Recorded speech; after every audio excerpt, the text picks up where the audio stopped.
San Diego pre-exposure prophylaxis PrEP prescriptions in New York City increased by nearly 1,000% in 2 years, but men of color, women and patients outside the city center were less likely to be prescribed the HIV prevention medication. Taken daily, PrEP is more than 90% effective in reducing the risk of HIV infection and is recommended for everyone at very high risk, according to the Centers for Disease Control and Prevention (CDC). A number of recent education campaigns and trials have demonstrated PrEP is effective, but many medical students and healthcare providers nationwide remain unaware of PrEP or are unsure of its benefits. These are among the findings on the status of PrEP use and awareness being presented at EdWeek 2017. Fewer than 10% of people who would benefit from PrEP are taking it, said Brendan Imp, MD, an internal medicine and preventive medicine resident at Kaiser Permanente San Francisco and lead author of a study on PrEP awareness among medical students. We believe education works, but we need to do a better job throughout the country to inform future doctors as well as health providers who are on the front lines of care about the benefits of PrEP. CDC guidelines published in 2014 recommend PrEP emtricitabine over disoproxil fumarate for HIV-negative people at high risk of HIV, including those who are in a relationship with an HIV-infected partner, gay or bisexual men who have sex without a condom or have been diagnosed with a sexually transmitted infection within the past 6 months, heterosexual men or women who do not always use condoms when having sex with partners at high risk for HIV, and those who inject illicit drugs. CDC recommends PrEP be used in combination with other preventative measures, including condoms. Huge increase in NYC PrEP prescriptions. The prescription of PrEP rose 976% between 2014 and 2016, according to an analysis of electronic health records from 602 New York City medical practices, undertaken by the New York City Department of Health and Mental Hygiene. The increase was noted after the CDC released PrEP guidelines in 2014 and as clinical trials and demonstration projects confirmed it is effective. Additionally, a variety of campaigns to educate healthcare providers about PrEP and its benefits were launched in New York City during that time. For example, the department launched a campaign in 2014 to reach out to primary care and infectious disease practices to provide them resources about PrEP, visiting more than 2,500 providers at more than 1,000 clinics throughout the city. PrEP messages were included in another campaign to encourage city residents to know their HIV status, and community partner organizations have launched their own outreach efforts, say the researchers. When analyzing the records, researchers found PrEP prescriptions were more likely to be written for younger, white, male patients and at Manhattan-based practices, community health centers and practices with on-site infectious diseases specialists. In other words, men of color, women, people getting healthcare at smaller private practices or those outside the city center were less likely to be prescribed PrEP. These results show that educating healthcare providers can really help improve the rate of PrEP prescribing, but it's apparent we need additional programs to ensure equitable access, said Paul Salcuni, MPH, lead author of the study and lead data analyst for Prevention, Bureau of HIV/AIDS Prevention and Control at the New York City Department of Health and Mental Hygiene, Long Island City. To address the disparities, the department is planning new campaigns, including one focusing on women's health providers. Many medical students unaware of PrEP. Many medical schools aren't educating their students about PrEP and its benefits, suggests a survey of 1,588 medical students at 18 U.S. medical schools.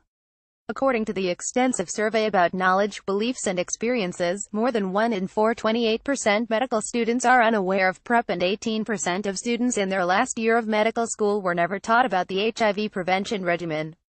Further, 57% believed behavioral intervention should be tried before prescribing PrEP, 45% believed patients would not adhere to it, and 22% didn't think it was effective. Studies have shown PrEP is far more effective at preventing HIV than behavioral intervention, and that while adherence is a concern for all medications, that should not deter physicians from prescribing the regimen. Medical students are not being taught about PrEP as they should and therefore are unaware of it, or have inaccurate beliefs about its value, said Dr. Imp, lead author of the study. That is concerning because they are the next generation of physicians who will provide care to patients and help stem the spread of the disease. These results demonstrate the need to incorporate PrEP education into the medical school curriculum.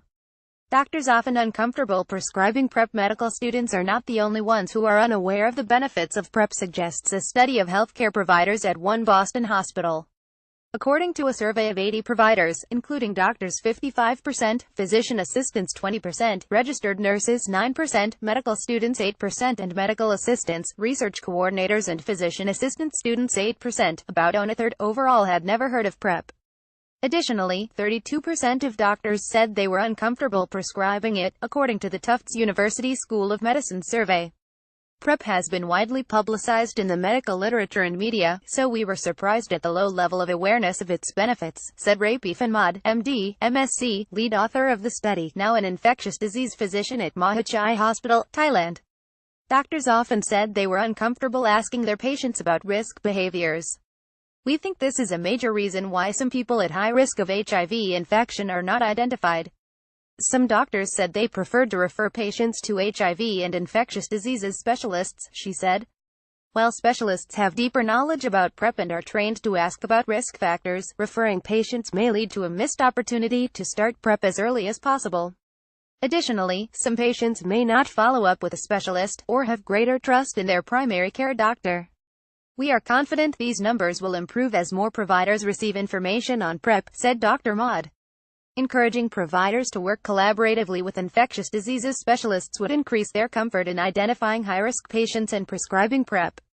Emergency medicine physicians overlooked in PrEP education efforts. Emergency medicine physicians are generally aware of PrEP, but most aren't familiar with the CDC guidelines, and many are uncomfortable discussing PrEP due to lack of awareness about its recommendations, according to a study at Washington University in St. Louis.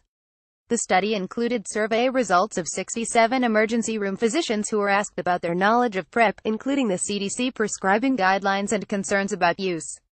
Overall, 79% were aware of PrEP, but only 24% were knowledgeable about the guidelines.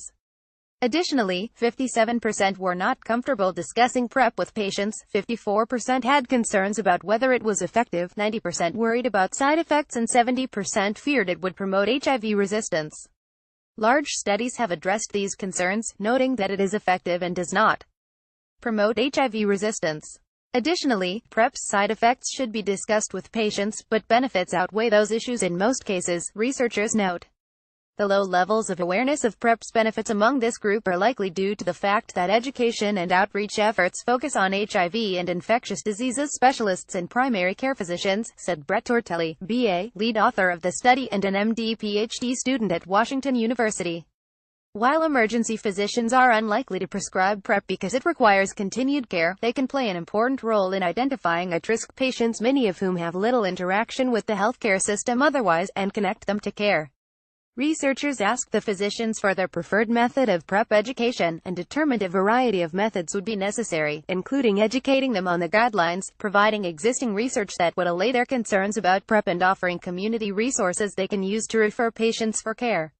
In addition to Salcuni, co-authors of the NYC PrEP prescribing study are Jenny Smokin, MPH, Sachin Jain, MD, Julie Myers, MD, MPH, and Zoe Edelstein, PhD, Ms. In addition to Dr. Imp, co-authors of the medical student awareness study are Elaine Allen, Ph.D., Rory Aufderheide, B.A., Mark Berenson, B.A., Tanaya Baumick, M.D., Bin Chen, B.S., Jacqueline Chesner, B.A., Renzo Corzano, Ph.D., Zachary Frisk, Umba, Justin Genziano, M.D., Joseph Grog, B.S., Michael Hernandez, B.S., Kelly Holes, B.A., Bryn Lateral, M.D., M.Ph., Ajay Major, M.D., Umba, Hanal Motowale, B.S., Cody Mullins, B.S., Stephen Omensky, B.S., Ezra Shapiro, B.S., Alexandria Trent, B.S., and Jonathan Volk, M.D., M.Ph. In addition to Dr. Maud, co-authors of the Tufts study are Gretchen Volpe, M.D., M.Ph. and David Stone, M.D. In addition to Tortelli, co-authors of the Washington University study are Douglas Char, M.D., William Powderly, M.D. and Rupa Patel, M.D. About Week 2017 TM is the annual meeting of the Infectious Diseases Society of America IDSA, the Society for Healthcare Epidemiology of America SHA, the HIV Medicine Association HIV-MA, and the Pediatric Infectious Diseases Society PIDS. With the theme Advancing Science, Improving Care, IDWeek features the latest science and bench-to-bedside approaches in prevention, diagnosis, treatment, and epidemiology of infectious diseases, including HIV, across a lifespan. IDWeek 2017 takes place October 48 at the San Diego Convention Center in San Diego. For more information, visit http://www.idweek.org.